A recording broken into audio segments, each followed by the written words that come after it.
La Bible aborde les problèmes liés au narcissisme comme faisant partie de notre nature pécheresse. Romains 7,5.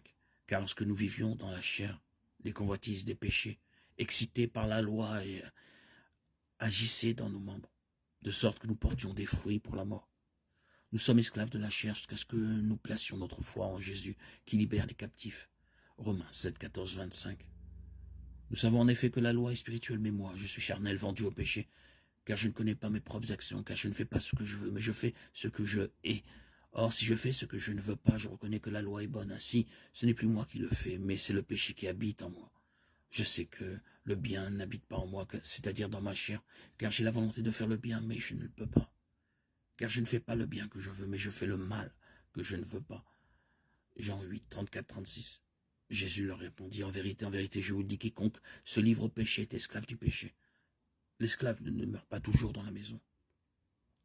Le Fils y demeure, toujours.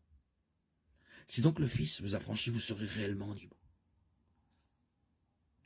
Les croyants alors deviennent esclaves de la justice, alors que le Saint-Esprit commence l'œuvre transformatrice de la sanctification dans leur vie.